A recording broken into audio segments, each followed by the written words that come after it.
Entonces voy a grabar y, pero no veo es mi, un segundo, pongo el video también. Bueno, entonces eso, pues la verdad, por lo menos las motivaciones creo que eran muy claras. Hay muchas situaciones en las que uno definitivamente puede tener sospechas de que algo puede estar pasando mal, que la máquina de uno está aprendiendo algo que no es, no se corresponde mucho a la realidad, y bueno, y las razones pues son mil como vimos, y a propósito vale la pena recalcar que los seres humanos también cometemos esos errores cuando aprendemos de la realidad, y no solamente eso, sino que los mezclamos con nuestros prejuicios y terminamos haciendo ese tipo de inferencias sobre el mundo que pueden ser discriminatorias contra ciertas poblaciones. Yo creo que esa historia está bastante bien contada, les subo la presentación ahora más tarde, pero lo que no quedó, no estudiamos y no abordamos de ninguna forma es qué queremos decir por discriminación. Digamos, es muy intuitivo, aparentemente discriminar contra una raza, pues es que esa raza en igualdad de condiciones o si son indistinguibles ciertas características observables, por ejemplo, uno le dé más oportunidades a personas de color blanco que color negro, cosas así, eh, parecen obvias, pero la verdad es que existen muchísimas definiciones de discriminación. Entonces, eso es lo que vamos a ver y vamos a discutirlas una por una y al final les digo, pues, donde pues, hay una oportunidad interesante de introducir esa literatura, eh, tratar de incorporarle modelos de optimización. Entonces, cuando digo modelos de optimización es formas de corregir de manera aproximada los sesgos y los aspectos discriminatorios que esos algoritmos generan. Entonces, esto es un pequeño repaso. Básicamente nosotros usamos aprendizaje de máquinas y de ahí la importancia de hacer esto. Es que usamos aprendizaje de máquinas para otorgamiento de crédito, para predicción de crimen, para alertas de desempeño académico. Hemos hecho unos modelos, por ejemplo, en la Universidad de los Andes para alertar quién potencialmente puede perder una materia, levantar alertas de transacciones atípicas en el sector financiero, todo lo que tiene que ver con SARLAF es algo similar, pues tiene que ver con eso. Y en la clase pasada, pues vimos algunas formas en las que las cosas pueden salir mal. Por ejemplo, pueden salir mal porque la predicción está correlacionada con el instrumento de recolección de información, es decir, yo hago una predicción, envío a la policía a cierto lugar para que trate de cuidar que las personas no consuman en exceso drogas o que no simplemente no haya un mercado de drogas o para que evitar que haya crimen. Y pues es justamente en esos lugares donde hay presencia de la policía que muy probablemente se generan más reportes porque a donde no fue la policía, pues puede ser que no se reporte con la misma intensidad que se hace donde la policía pues es su deber también reportar cualquier tipo de incidente. A su vez la policía pues también es un factor que disuade la ocurrencia de un crimen o de consumo de drogas, pero es claro que aparentemente hay una correlación entre el modelo que estoy utilizando para hacer el despliegue, por ejemplo, de la policía y la recolección misma de la información. Entonces, eso puede ser una fuente de sesgo. Otra fuente de sesgo, que es la que vamos a estudiar hoy informalmente, es cuando hay una serie de variables que no son observadas y que normativamente no deberíamos de utilizar para tomar decisiones que afectan a la población. Por ejemplo, yo voy a decidir si le otorgo un crédito o no a una persona, pues incluso la legislación colombiana dice usted no puede basar esa decisión en si la persona es blanca o negra o si es de una religión católica o es ateo. Entonces, esas variables, típicamente la raza, pues en realidad en las bases de datos, pues no debería ni siquiera aparecer. Pues es cierto que uno puede observarla, pero en principio el algoritmo no la puede observar. Entonces, en principio uno diría que en la medida en que el algoritmo no puede observar la raza porque uno no incluye esa variable, pues aparentemente no debería interferir en el pronóstico. Pero vamos a ver que realmente ese no es el caso y es ahí donde comienzan a complicarse las cosas y lo vamos a ver a través de una serie de modelos formales. Hay muchas otras formas, el subreporte que lo vimos, la idea de equilibrio, que simplemente consiste en que si uno hace una predicción y uno hace un despliegue de la policía para prevenir el crimen en cierto lugar, pues esas personas que típicamente... a ver, Alejandro, ¿dónde está la pregunta, Alejandro? ¿Eso por qué es discriminatorio? ¿No es solo un efecto de correlaciones? ¿Cuál? ¿A qué se refiere, Alejandro? Porque digamos el caso, el ejemplo de la policía, porque es discriminatorio. Es como que es discriminatorio contra la gente que vive ahí, pero, o sea, eso no es, no sé, como que no encaja muy bien con la idea que yo tengo de discriminación, que es en el cual uno pone en desventaja a una población por el solo hecho de poseer una característica. Pero pues aquí la característica es que tienen mejor reportaje y nos, pues, no sé, no entiendo bien cómo la discriminación ahí. Es el ejemplo que vimos la clase pasada, en la que los modelos comienzan a hacer predicciones de dónde hay consumo de drogas y ese consumo de drogas se ve reflejado en una mayor cantidad de reportes para la policía y entonces el modelo lo alimentan con eso y vuelve el modelo, se comienza a concentrar en ciertas zonas y después uno va y ve y esas zonas realmente pues no es que tengan necesariamente mayor consumo de drogas, sino que tienen una población negra en una mayor proporción. Entonces, eso terminó afectando a esa población. Sí, de acuerdo. Pero o sea, en principio, digamos, si uno podría como, en vez de mandar los policías a un barrio negro, uno los podría mandar a un barrio blanco y tendría el mismo efecto, Sí. porque el consumo es igual. Pero uno no podría mandarlos a cualquier lado, o sea, la discriminación es como geográfica y es solamente por las observaciones que se hacen. El Entonces, punto, estoy de acuerdo con eso.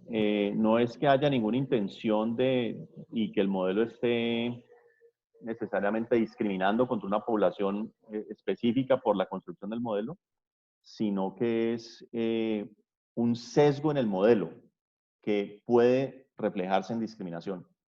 Pero sí es cierto que el modelo no está discriminando porque está haciendo algo en contra de esa población, sino simplemente es un problema de recolección de información correlacionada con el modelo que se está usando para recoger la información.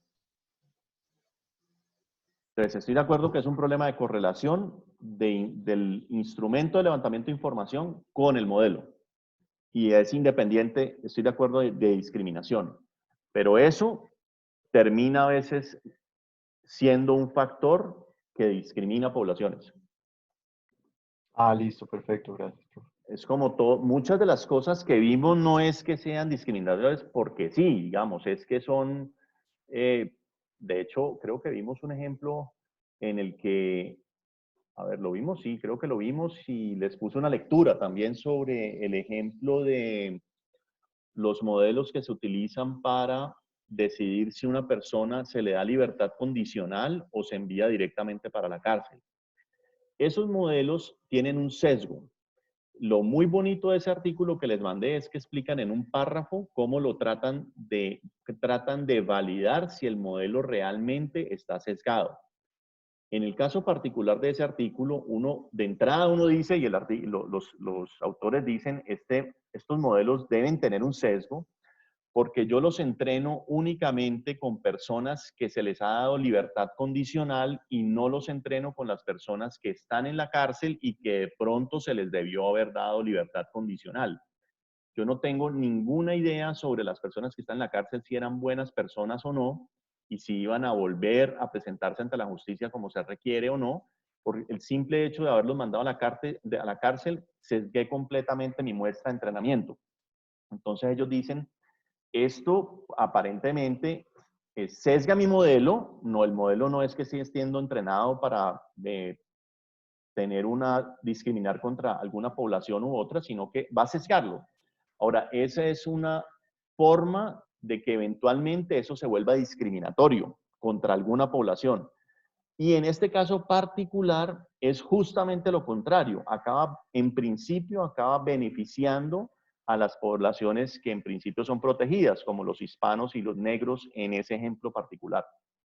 Entonces es como que el origen de las cosas son fenómenos muy particulares de levantamiento de información, de correlaciones, pero que se traducen fácilmente, terminan teniendo implicaciones sobre discriminación. ¿Listo?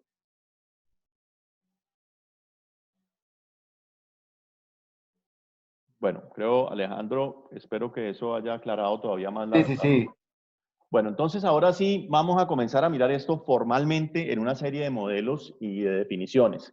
Esta parte es orientada a mostrar que los modelos de aprendizaje de máquinas tienen efectos que son diferenciales en las poblaciones. En algunos casos serán discriminatorios, en otros no. Pero el punto es que el efecto es diferencial, que el aprendizaje de máquinas trae consigo implicaciones sobre las poblaciones que son diferentes. Es apenas natural, pero lo bonito es identificar cuáles son las principales razones por las cuales esos efectos pueden ser diferenciales. Entonces, de hecho, he mencionado ya muchas. He mencionado que si los datos están sesgados, pues hay un efecto diferencial. Si, por ejemplo, lo vimos con la aplicación Street Bump, que generaba reportes de huecos y lo generaba solamente donde había gente con cierta capacidad adquisitiva, etcétera. Entonces, hay muchas formas de que se generen efectos discriminatorios y no entendamos discriminatorio en estos momentos como algo que es normativamente, no lo aceptamos, simplemente veamos lo que son diferenciadores entre las poblaciones.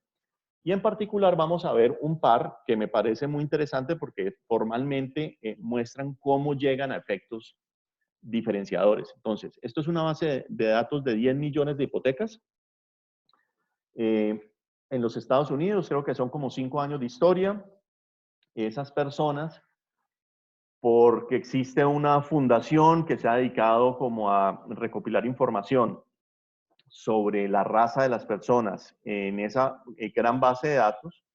Entonces la base de datos es supremamente rica, tiene pues una cantidad de características de los individuos y además tiene la raza de los individuos.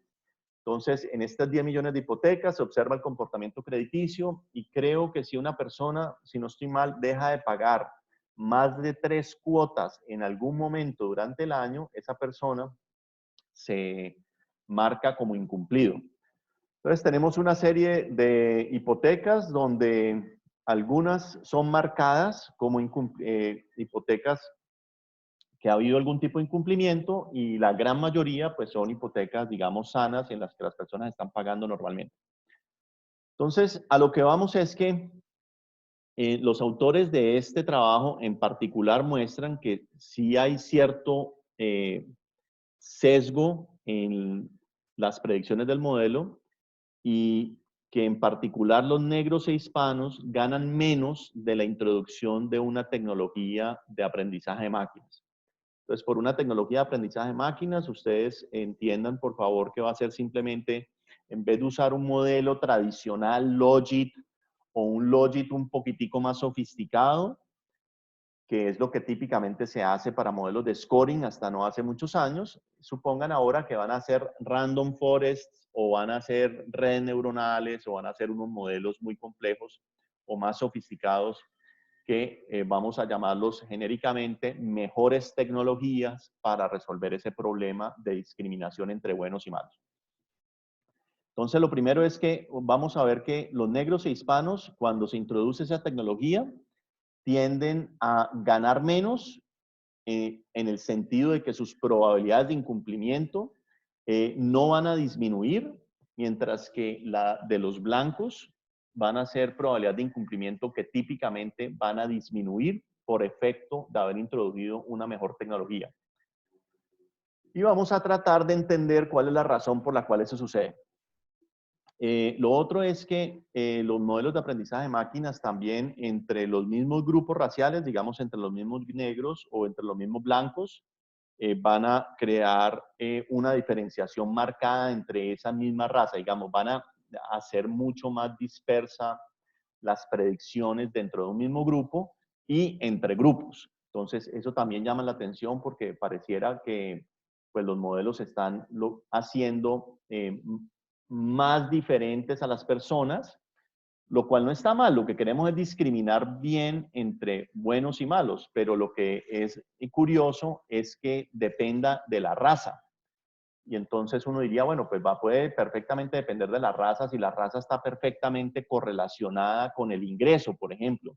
Entonces, por decir algo, si los afroamericanos tienen unos ingresos que son menores y todos los americanos tienen una correlación perfecta entre raza e ingresos menores y los blancos tienen una correlación perfecta, pues si uno hace un modelo que tenga el ingreso como variable predictiva, pues evidentemente el ingreso lo que está hablando es de la raza. Pero lo que vamos a ver es que es un poco más profundo que eso, no es simplemente por la correlación, y es el hecho de que un modelo no lineal puede tener una capacidad de descubrir más cosas sobre las variables que un modelo más sencillo. Entonces, eso es lo que vamos a explicar ahora. Y entonces, estos dos fenómenos que acabo de mencionar, que son uno es el hecho de tener una mejor tecnología, es decir, un modelo no lineal que se ajuste mejor a los datos, y el otro, que es un problema de detectar una variable no observable. Esos dos problemas lo vamos a llamar el uno, el problema de mejor tecnología o de mayor flexibilidad, y el otro lo vamos a llamar el problema de triangulación. Lo que ellos van a mostrar es que el fenómeno de triangulación tiene una injerencia o tiene un efecto menor comparado al de la mayor flexibilidad. Lo que es algo, digamos, positivo en el sentido de que la triangulación, como ustedes van a ver, logra minar cualquier intento de no discriminar simplemente uno escondiendo las variables. Bueno, esta es la introducción. Ahora todo lo que dije lo voy a explicar mucho mejor a través de unos ejemplos. Entonces, el primer ejemplito es, a ver un segundito. Este dibujo se me quedó acá, pero lo podemos discutir acá, de una vez discutir acá abajo. Entonces, lo primero que vamos a hacer es lo siguiente. Vamos a suponer que tenemos dos poblaciones, la población de personas azules y la población de personas rojas. Y que tenemos una característica que es observable, que es, digamos, el ingreso de las personas. Entonces, en el eje X vamos a poner el ingreso de las personas y en el eje Y vamos a poner la probabilidad de incumplimiento. Entonces,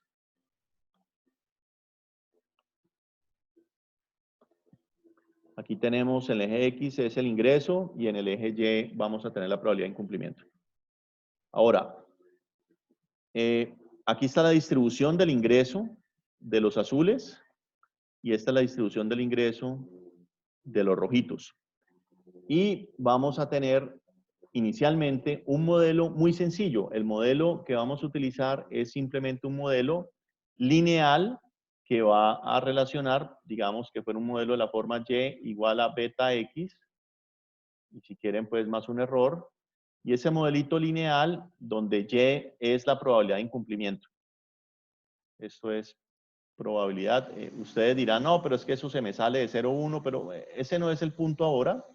Realmente ustedes pueden hacer un modelito lineal muy sencillo y si se pasa de 1, entonces pues usted dice que es 1, si se pasa de 0 y se vuelve negativo, usted dice que es 0. Entonces ese modelito cuando usted lo grafica es esta línea que aparece aquí punteada, que es entonces la probabilidad de incumplimiento dado el ingreso. Esto quiere decir que si esta es la probabilidad de incumplimiento, esto quiere decir que en este caso este beta es negativo y pues entre menor sea la probabilidad, entre más pequeñito sea esto, pues su ingreso, su probabilidad de incumplimiento es más alta. ¿Listo? Entonces, eso es su primer modelo, un modelo lineal. Entonces ahora, ahí pues a propósito incluí la constante, ¿no? Dije beta negativo, pero es beta 0 más beta x. A ver, perdón que estoy escribiendo como muy feo. Segundo modelito lineal realmente es este. Beta 0 más beta 1x, x es el ingreso, más un error. Esa vaina yo la estimo, y esto es esta línea que aparece aquí, y el beta es negativo.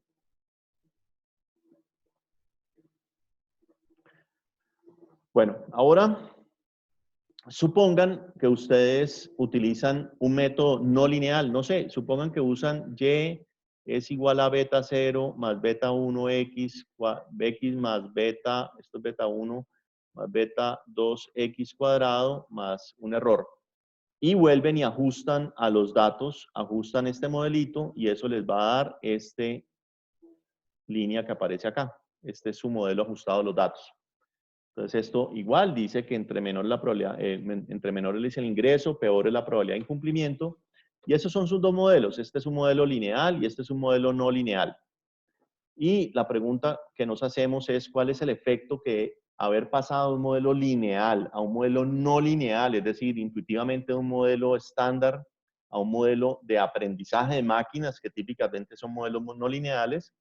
Obsérvese que el efecto que eso tiene es muy distinto dependiendo de si usted es azul o si usted es rojo. Entonces, los azules, por ejemplo, que típicamente tienen unos ingresos muy bajos, su probabilidad de incumplimiento pasó de ser cierto valor aquí a ser un valor más alto. Entonces, estos valores más altos quiere decir que ese nuevo modelo de aprendizaje de máquinas perjudicó a estas personas que tenían estos niveles de ingresos muy bajitos. Y lo hizo de forma muy distinta a como lo hizo como los rojos. Los rojos no se vieron perjudicados tanto. Ahora, si ustedes ven acá, lo mismo sucede, estos que tienen incluso unos ingresos altos, que son azules, pues también se ven afectados de forma diferencial, en este caso, digamos, de forma positiva, en el sentido de que el nuevo modelo de aprendizaje de máquinas les da incluso una probabilidad de, perdón, esto es una probabilidad, esto es probabilidad de incumplimiento, esto también les da una probabilidad de incumplimiento, perdón, igual en un efecto perverso sobre estas personas comparado al modelo lineal. Entonces, el mensaje de esto es simplemente que los azules son afectados de forma muy distinta por la nueva tecnología que los rojos. Y eso es lo primero que queríamos ver. Una nueva tecnología afecta de forma diferencial a las poblaciones que está tratando de modelar. Ese es el primer mensaje. Segundo mensaje, entonces, ¿hay alguna pregunta? Pregunta, Alejandro, dale. Sí, profe. Esto es un ejemplo de la vida real, ¿cierto? Este es simplemente la motivación teórica de lo que vamos a ver ahora ya en datos de hipotecas. Y pues trataremos de entender lo que sucede con datos reales de hipotecas a la luz de esto que acabo de mencionar aquí y de otra cosa que vamos a ver en un minuto. Pero esto no lo aplicó como un banco, o sea, no es que hubiera un banco en Estados Unidos que pasó de un modelo lineal a uno de aprendizaje de máquinas. Sí, eso lo vamos a ver ahora. Ah, ok, listo. Pero esto es lo que, el mecanismo que está detrás de esos modelos, de ese modelo del banco que vamos a ver en un minuto. Entonces, ahorita, esto entonces es lo que se llama el efecto de la tecnología, de una mejor tecnología. Ahora vamos a ver cuál es el efecto, y este es más interesante todavía, de la triangulación. Entonces, ¿en qué consiste la triangulación? Supongamos que tenemos, cuando ustedes están revisando la presentación, aquí está efectos de una mejor tecnología, y este es el fenómeno de triangulación el que vamos a estudiar ahora. Ahora, suponga que usted tiene una característica que es raza que no puede ser utilizada para discriminar. Entonces, como la legislación dice, Y además vamos a suponer que la correlación entre raza y la variable observable, digamos que fuera ingreso, como anteriormente, fuera cero. Es decir, estamos tomando el caso extremo en el cual la raza o la variable protegida, en este caso, no tiene ninguna correlación con la variable observada. Y eso es interesante porque uno podría decir, bueno, pues es que si el ejemplo que les di hace un rato, si raza y ingreso tuvieran una correlación, evidentemente cuando yo hago un modelo que tiene el ingreso como variable, pues ese modelo en el fondo lo que está poniendo ahí es raza, o por lo menos una correlación con raza. Pero esto es más interesante, porque en este caso lo que vamos a suponer es que no hay ninguna correlación entre raza y la variable observada. Ahora sí vamos a suponer ahora entonces que existe un verdadero proceso generador de los datos, y ese verdadero proceso es de esta forma. La probabilidad de incumplimiento depende del ingreso. Si quieren, ahí el beta también tiene una constante del ingreso, más una constante gamma multiplicado por una g que toma el valor de 0 o 1. 0 si son azules y 1 si son rojos. Entonces, ese es el verdadero proceso generador de los datos. Es un proceso en el cual la raza y el ingreso no tienen ninguna correlación. Entonces, literalmente, la correlación entre estas dos variables, ingreso y raza, es igual a 0 aquí. Ahora, si yo tengo un modelo, unos datos en el mundo real que se generan a través de un modelo que es lineal, y yo ahora introduzco un modelo y es igual a beta x más beta x cuadrado, cualquier cantidad de polinomios más gamma g, más, no sé, otro beta prima x al cubo. Si yo utilizo un modelo ahora no lineal, pues es evidente que esto no va a poderle ganar a esto, porque este es el verdadero proceso generador de los datos. Si yo tengo suficiente información, suficientes datos, pues este modelo eventualmente me tiene que decir que esto es 0 y que esto de aquí es 0, porque tiene que eventualmente acercarse a este modelo que es el verdadero generador de los datos. Entonces, usar una tecnología no lineal más sofisticada de aprendizaje de máquinas, en este caso, que utilice tanto la X como la G como input, no va a ser mejor que utilizar la función original, que la función original ya es el verdadero proceso generador de los datos. Entonces, una tecnología no lineal, en la conclusión, no puede, por definición, simplemente mejorar el anterior modelo. Pero eso es porque estoy suponiendo que cualquier modelo de aprendizaje de máquinas lo voy a expresar en este caso como algo que depende de X y también de G, de la variable que en principio no debo utilizar. Ahora, ¿qué pasa si yo hago aprendizaje de máquinas sobre únicamente la variable X?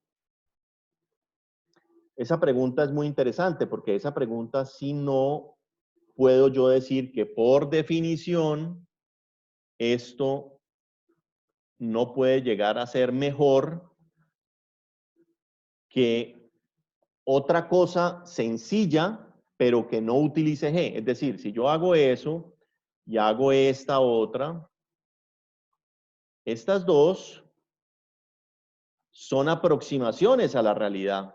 Las dos respetan que no tienen la raza, y creo que es una pregunta que está haciendo Alejandro, eso se quedó ahí en el chat. Y esto de acá es un modelo lineal que no utiliza la raza tampoco, pero es no lineal. Entonces aquí ya no es obvio si esto sí puede ser mejor que esto. En ambos casos ya estoy imponiendo una restricción de no utilizar la raza como variable predictiva. Entonces, lo que vamos a ver es justamente que esto sí puede mejorar considerablemente cualquier modelo no lineal que no utilice raza, y lo puede mejorar aun cuando X tiene correlación 0 con la raza. Eso es lo que me parece muy interesante. Entonces, esto es el contenido de la siguiente gráfica.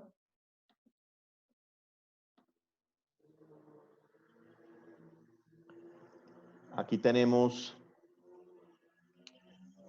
la distribución de los azules, la distribución de los rojos, esa es la distribución de del ingreso de ellos.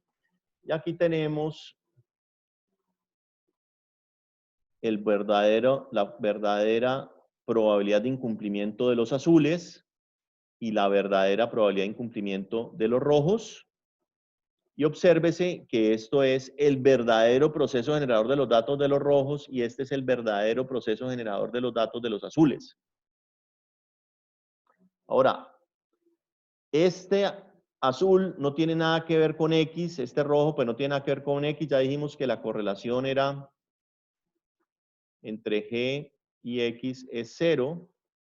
Y si yo hago una regresión lineal, beta 0 más beta 1X, de los datos observados sin incluir la raza, lo que yo voy a obtener pues es esta línea acá, que es una función lineal del ingreso, como debe ser, pero pues que simplemente promedia la línea azul y la línea roja porque no tiene la característica roja ni azul. ¿Están de acuerdo con eso?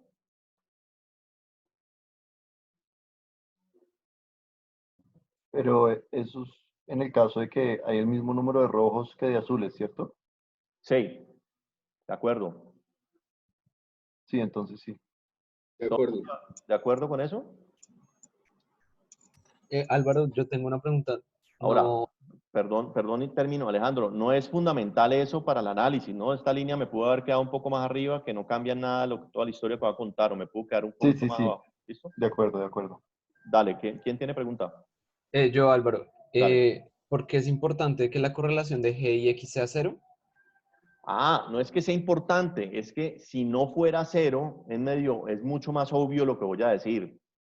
Porque lo que yo voy a mostrar ahora es que la tecnología no lineal descubre la raza, logra identificar mejor la raza que la tecnología lineal.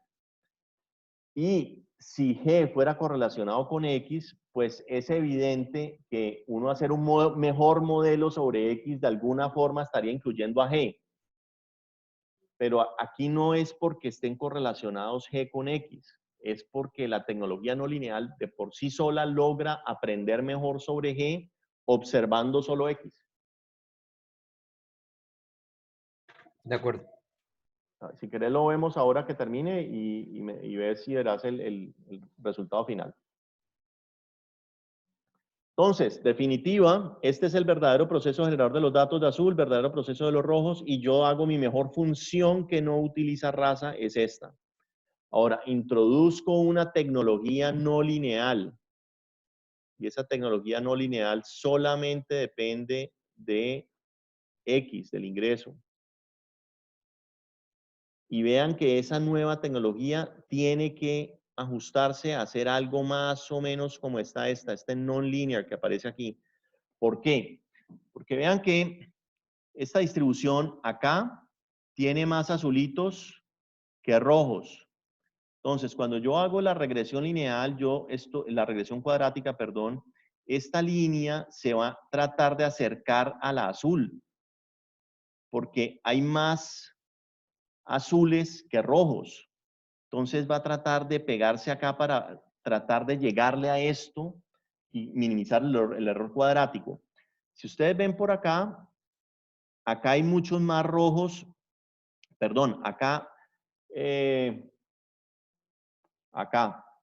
a ver, repito, esta parte de acá. Acá hay más que azules. Claro, perdón, es que estaba viendo mal. Acá hay más rojos que azules. Vean que esto pues tiene mucho más, desde aquí hasta acá hay muchos más rojos que azules. Entonces esto se pega abajo al rojo. Y acá hay mucho más azules que rojos. Entonces esto se sube otra vez tratando de pegarse al azul. Entonces si ustedes ven esa gráfica que aparece ahí como no lineal, en efecto es lo que uno esperaría que cuando yo estime esto, error cuadrático, lo minimice. los coeficientes me den tal que sea así como estoy diciendo. Bien. Ahora, si ustedes se fijan, primero, hay un efecto diferencial. Vean los azules. Los azules antes tenían una probabilidad de incumplimiento que era relativamente alta y ahora pasó a ser una probabilidad de incumplimiento en el nuevo modelo sería bajita, que es esta parte de acá, mucho menos que la probabilidad de incumplimiento que tenían antes. Y para los de menores ingresos, resulta que los rojos ahora tienen una probabilidad de incumplimiento mucho mayor. Entonces hubo un efecto diferencial entre los de menos ingresos. Lo mismo, hubo un efecto diferencial entre los de mayores ingresos. Entonces la verdadera probabilidad de incumplimiento de los unos aumentó y de los otros bajó. Y pues si quieren compararlo también versus la tecnología más sencilla, pues sucede lo mismo que pues esto sí por efectos de que la tecnología es más sencilla, ya sabemos que la tecnología va a tener un efecto diferencial.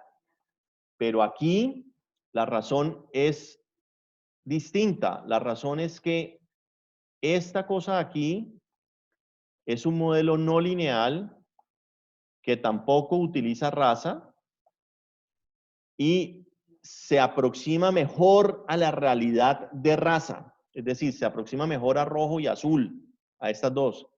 Y como pueden ver, también tiene un efecto diferencial. Entonces, aquí la historia es que es el fenómeno que ellos llaman de triangulación. El modelo no lineal logró detectar mejor la raza en los datos observados y por eso tiene un efecto diferencial sobre la raza que no se debe, pues digamos, a que es una mejor tecnología en el sentido de que captura mejor correlaciones. No, aquí no hay correlación, es simplemente ajusta, deduce mejor lo que sea necesario para ajustarse a la verdadera distribución de los datos. Y en el proceso de hacer eso, descubre mejor la raza.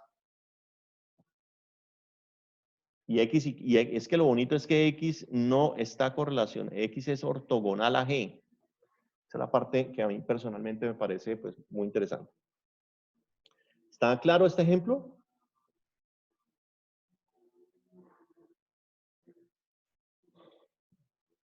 ¿Qué hubo? ¿Cómo ven el ejemplo? ¿Bien?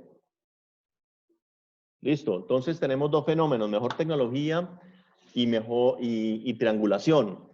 Y esos dos fenómenos van a estar presentes, ahí sí, totalmente mezclado el uno con el otro en bases de datos reales. Y ese es justamente lo que queríamos, era entender esos dos fenómenos de forma separada.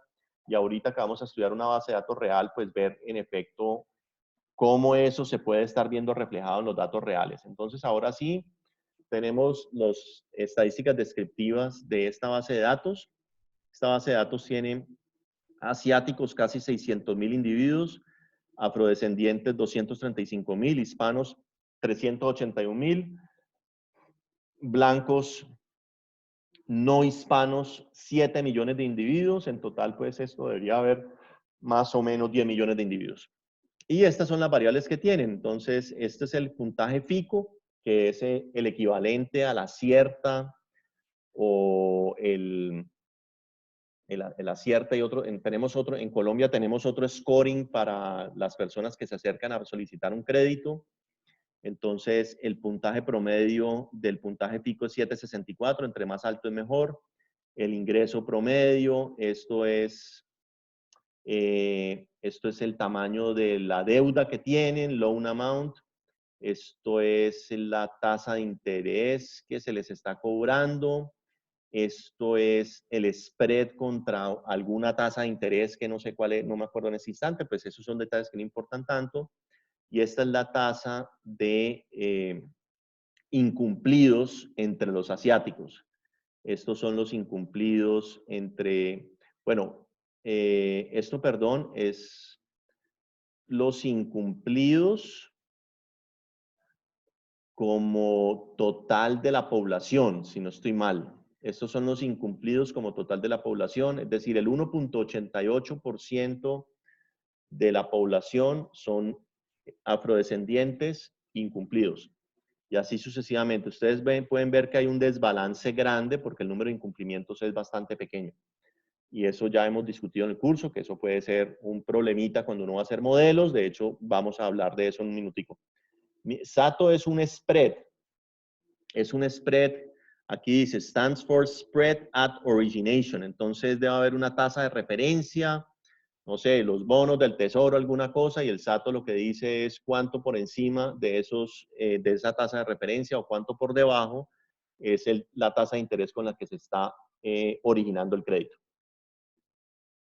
Este tema de las tasas de interés es muy interesante, pero no vamos a decir mucho sobre esto, nos vamos a concentrar en otras características, porque este artículo, pues la verdad es súper interesante, pero tiene dos partes. Una parte que es dedicada a este problema de sesgo desde el punto de vista solamente de predicción y otra parte que tiene que ver con el fenómeno de equilibrio entre, los agentes que usan estos modelos para caracterizar a su población y la demanda de crédito. Pero esa parte, pues, digamos, no la vamos a ver, es muy bonita, pero para de pronto, pues dedicarle mucho más tiempo a esto, dediquémonos a entender la parte de predicción. Entonces, ¿cuáles son los modelos que vamos a hacer? Vamos a comparar modelos Logit y modelos Logit no lineal. Un Logit no lineal, pues es un Logit muy sencillo, es simplemente un Logit en el que, por ejemplo, si en el Logit lineal tenemos el ingreso del individuo que está aplicando por un crédito, si lo tenemos de forma lineal, pues aquí lo que vamos a hacer son pequeños compartimientos de acá $25,000 de ingreso. Ese es la primer grupo, el otro grupito de los de mayor de 25,000 y entre 50,000 y así hacemos diferentes grupitos y básicamente pues categorizamos la variable ingreso y de esa forma volvemos no lineal el modelo en el ingreso, porque ya no va a haber solamente un coeficiente, sino que va a haber muchos coeficientes sobre los diferentes ingresos. Lo mismo se hace esto long to value, esta vaina que se llama long term, pucha, no, esto es, se me olvidó la traducción. Creo que esto es la razón entre el tamaño de la deuda y el valor de la casa, loan to value, algo así. Y bueno, esto también se hace en categorías y también el puntaje de FICO, por ejemplo, el puntaje de FICO se hace en categorías y esas categorías pues todas tienen un coeficiente distinto cuando se hace el Logit. Entonces tenemos lo que se llama Logit no lineal y tenemos el Logit. Estos dos podríamos decir que son los modelos estándar de clasificación que la industria financiera utilizó por muchos años. Y además de estas variables que se volvieron aquí, las hemos vuelto, algunas de estas variables las volvimos como discontinuas o pues las volvimos no lineales. Están todas estas variables también entran en los modelos que vamos a ver. Entonces el SATO, que es el Spread at Origination, está está la ocupación, está si tiene un coaplicante, si, bueno, hay una serie de variables adicionales, el estado, el año, y eso son variables explicativas que uno pone adicionales. Y este es el rendimiento de los modelos. Esto todos ustedes en principio, excepto por la parte de la derecha, que la voy a explicar en un minuto, deberían entender perfectamente esto que es.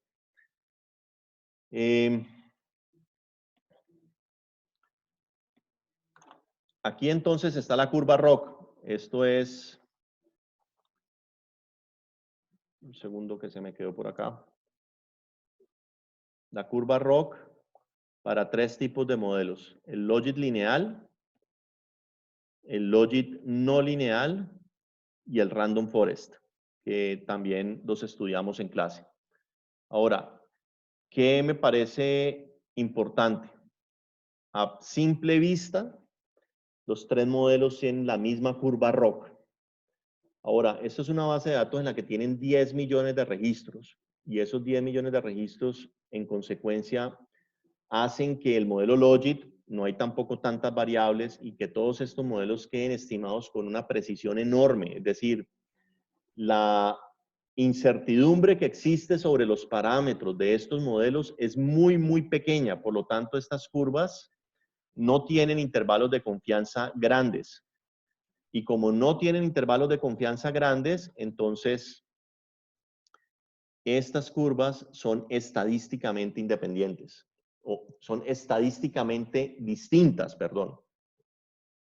Y eso es algo que, pues ellos hacen unas pruebas para mostrar que en efecto, pues hay independencia o hay diferencia estadística entre estas tres curvas.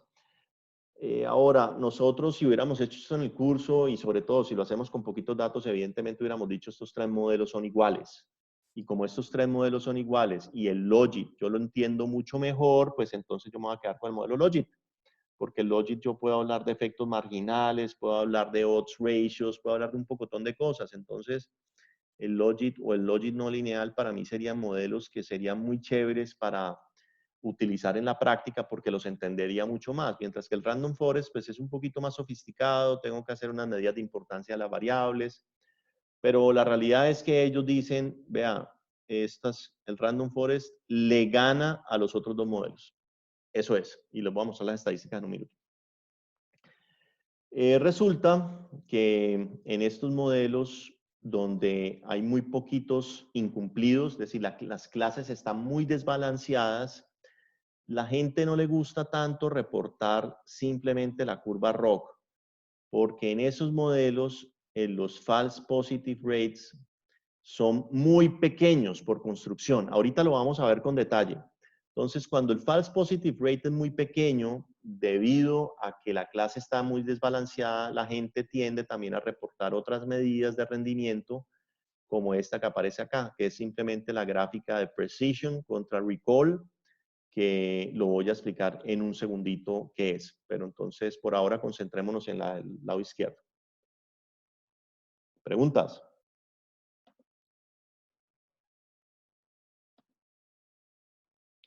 Bueno, esto ya son las medidas que les estaba mencionando. Entonces, si ustedes ven, primero que todo, concentrémonos en el caso en que no se puede utilizar la raza.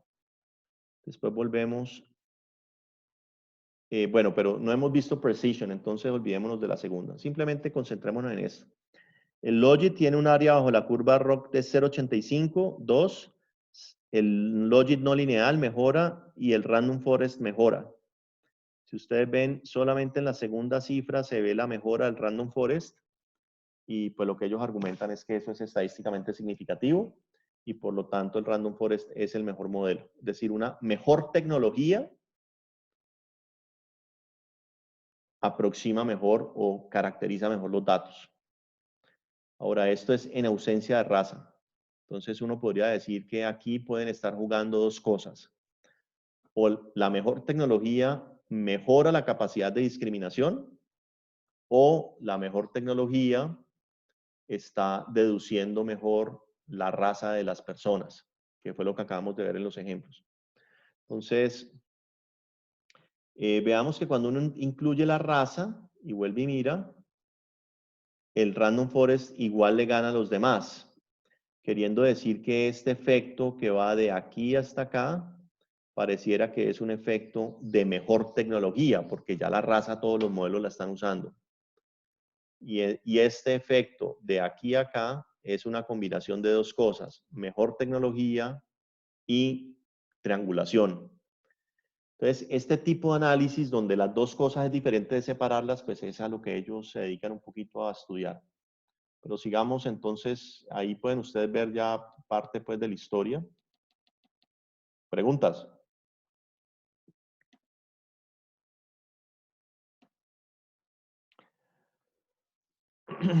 Ahora, solo para que ustedes se den cuenta, digamos, aquí aparentemente ya hemos dicho que el fenómeno de triangulación logra descubrir la característica protegida simplemente por ser un modelo no lineal. Ahora, si ustedes usan estos modelos para predecir la raza, ustedes también se dan cuenta, y esto no es que, lo único que esto muestra es que estos modelos tienen una capacidad de caracterizar o de descubrir las variables no protegidas. Si ustedes miran el logit y estos tres modelos, estoy usando las variables observadas para predecir la raza. Ustedes ven que, de nuevo, el Random Forest es mejor descubriendo la raza. Y aquí puede ser también por correlación, porque hay un fenómeno de triangulación o un fenómeno de mejor tecnología. De las cosas es difícil de separar, pero ahorita vamos a ver cómo ellos intentan separarlo, pero de todas maneras está operando ambos fenómenos, es lo que quiero decir. Bueno, entonces, ahora entendamos un poquitico este fenómeno porque, a ver, estoy en problemas porque necesito que terminemos la clase un poquito antes hoy. Entonces, voy a hacer lo siguiente. Voy a explicar esto, que en 2 minutos lo explico. Y los modelos, las definiciones formales, las vemos la próxima clase. Pero para terminar esta teoría, porque me parece pues ya relevante incluso, pues estos artículos que son pues como muy buenos, me parece, están introduciendo formas de medir el rendimiento de los modelos que hasta ahora no hemos estudiado en el curso. Entonces me parecería chévere que entendiéramos por qué esto. Entonces la razón por la que eso se hace es esta. El argumento es que los false positive rates es un número muy pequeño, porque la clase está muy desbalanceada. Ese es el argumento que dan en el artículo. Les voy a explicar entonces por qué. Entonces, aquí está. La curva ROC es tasa de verdaderos positivos versus la tasa de falsos positivos. No es una buena medida cuando las clases están muy desbalanceadas. ¿Por qué? Porque el false positive rate está muy cercano a cero. Entonces veamos eso por qué. Es decir, ¿eso qué es lo que quiere decir? Que el false positive rate como que se pega a cero en la gráfica de acá arriba, porque por el problema de clases, que ya lo explico. Y entonces las gráficas se comienzan a subir muy rápidamente porque esto queda como medio pegado y después se comienzan a ir hacia allá. Entonces, crea la falsa sensación de que los modelos son muy buenos, pero es simplemente porque uno tiene muy poquitos ejemplos que está tratando de predecir de una clase distinta. Hay un desbalance muy grande. Entonces, para corregir eso, ellos tratan de hacerlo con este mecanismo acá. Entonces, la historia detrás de eso es esta. Este grafiquito me parece súper chévere para que lo estudien, por favor. Y ustedes aquí pueden ver la definición de precisión y recall. Entonces, les voy a recordar, recall es lo mismo que true positive rate, es decir, lo mismo que el eje Y. Entonces, esto de aquí es lo mismo que true positive rate. Y aquí en esto que estamos haciendo voy a mostrarles el true negative rate, el true negative rate, perdón, el false positive rate, se lo voy a explicar aquí en este dibujo, que es lo que están diciendo que es muy pequeño. Entonces, aquí están los verdaderos negativos. Entonces, un segundo. Primero, esta es la población total de observaciones. Bien. Y en esta población total de observaciones vamos a hacer primero una diferenciación, estas de acá,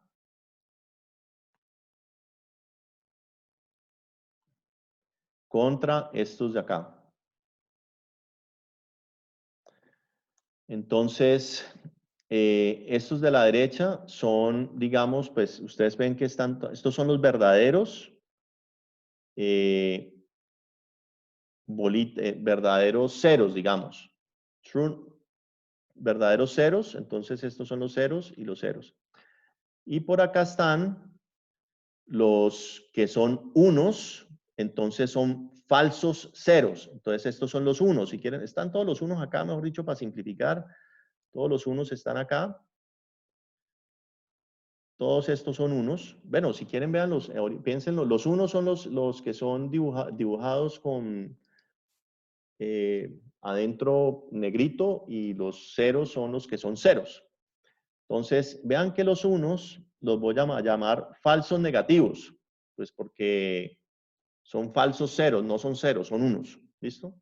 Mientras que los de la derecha son ceros, entonces se llaman los true negatives, ¿listo? Entonces aquí está toda la base de datos separada en dos con sus respectivos nombres. El modelito que yo tengo, el modelito llega y identifica de la población, identifica esto. Estos son los elementos seleccionados por el modelo como que deberían de ser unos, porque estoy tratando de predecir unos. Entonces, digamos que estos son, entre los que yo selecciono como unos, resulta que hay unos verdaderos unos que están al lado izquierdo y hay unos falsos unos, porque ya que los falsos unos son ceros. Bien, eso explica la gráfica. Y ahora sí las medidas. Estos falsos positivos, estos son los ceros de mi, a ver un segundo. Bueno, ¿cómo se define recall? Veamos que recall, ya dije yo que era lo mismo que true positive rate. Entonces, recall está definido como esto, que son los verdaderos positivos, dividido por todos los positivos, que es, pues en este caso se llaman falsos negativos, pero todos los positivos es lo mismo. Entonces, este recall es lo que hemos llamado nosotros, pues si ustedes están de acuerdo, eso es true positive rate. ¿Cuántos positivos yo detecto entre todos los positivos? Eso es. Y ahorita veamos el otro lado. Y la precisión, ¿cómo se define? La precisión son estos.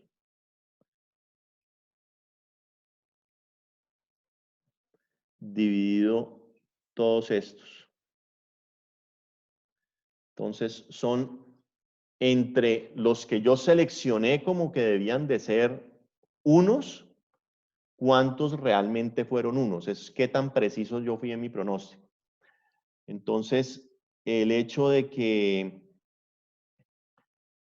pues estos de acá, bueno, entonces eso explica las dos medidas que están graficadas allá. Para diferentes niveles del score, pues cambian diferentes, son diferentes, se seleccionan diferentes bolas de estas y salen las medidas de precisión y recall. Pero lo que vimos anteriormente entonces era que el false positive rate, a ver un segundo. El false positive rate es cercano a cero. Entonces, ¿qué sería en este dibujo el false positive rate? El false positive estos serían los falsos positivos. Listo, entonces es esto. El false positive rate en este dibujo que tengo es igual a lo que se llama rojito ahí. Esto, es decir, este, sobre la totalidad de estos. Dividido por eso para que sea equivalente ese dibujito, no sé cómo se haría. Sería todo esto con esta cosita. Entonces, esto de aquí usualmente es muy pequeño porque, pues primero, hay muy pequeños, son poquitos los que se predicen 1, ¿cierto? Porque hay muy poquitos unos en la base de datos en principio. Y comparado con la cantidad de ceros que hay en la base de datos, pues este número de acá es muy grande y este número de acá es pequeño. Entonces esto de aquí típicamente es muy pequeño en una base de datos desbalanceada.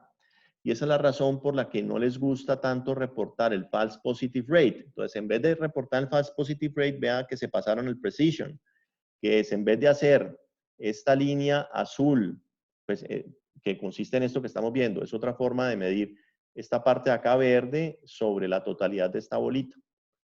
Y esa es la razón pues por la que cambian de medida. Entonces ahorita si nos devolvemos a lo que estábamos viendo,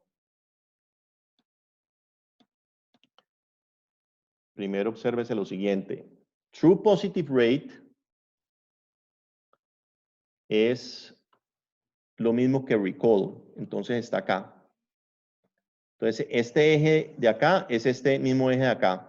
Pero el precision es lo que cambiaron. Y vean que pues el precision es algo que si bien pues no tiene la variación que uno esperaría, pues está midiendo simplemente cuántos acierta uno entre los que uno pronosticó. Y aquí también el Random Forest gana, y aquí también gana el Random Forest. En todas las formas de hacerlo gana el Random Forest. Entonces, señores, yo les voy a pedir disculpas, esto es largo y me parece que está bien que lo dejemos aquí. Esta presentación la subo ahora, esta es la presentación que vamos a usar la próxima clase y con eso terminamos los modelos discriminatorios y continuamos con los modelos de causalidad. ¿Tienen preguntas?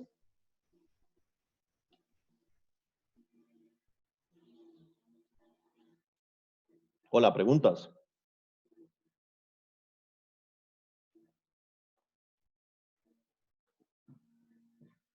Bueno, listo. Entonces, si les parece bien, nos hablamos la próxima, porfa.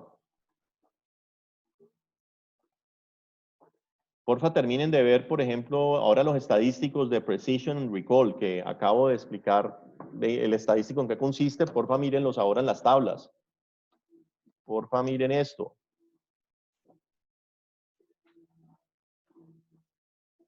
Pucha, era esta. Precision, acá.